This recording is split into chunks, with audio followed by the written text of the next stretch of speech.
Sophie Cunningham buries WNBA refs over Caitlin Clark treatment. Sophie Cunningham has become the newest WNBA star thanks to her role as the enforcer for Caitlin Clark and the Indiana Fever. Cunningham went right after the Connecticut Sun after a dirty foul on Clark last week, earning a massive following shortly thereafter. While this gain has become a launchpad for Cunningham's popularity, it has also become a source of controversy for how the officials treat the most popular player in the league. No player should be subject to the physical play that Clark has to endure. You would think with the face of the league the officials would be even more privy to this fact. Cunningham spoke out about the hard foul on the Sun and didn't mince any words at all. The Taekwondo black belt directly called out WNBA officials for not taking care of the situation, forcing her to take matters in her own hands. I think the refs had a lot to do with that.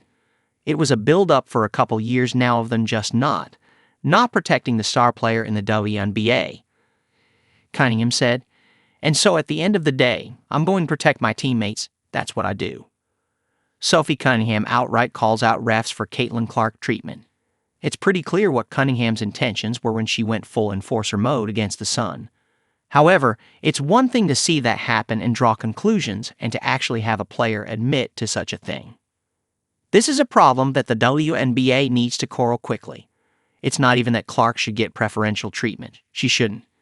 Clark should be getting the same calls as every other player in the WNBA. However, this fear of potentially giving Clark preferential treatment has swung the pendulum the other way. The refs officiate Clark in a completely different way than any other player in the WNBA. It isn't fair to Clark, and it isn't fair to the Fever.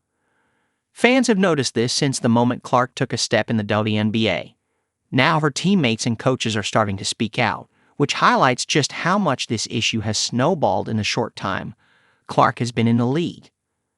Hopefully, Cunningham sent a message, not just with her words, but with her actions as well. By not protecting Clark as they should be, which should be the case for every WNBA player, WNBA officials are opening the door for even messier situations. Cunningham isn't wrong for doing what she did. She isn't wrong for saying what she said. It's on the league to fix this problem before it continues to snowball.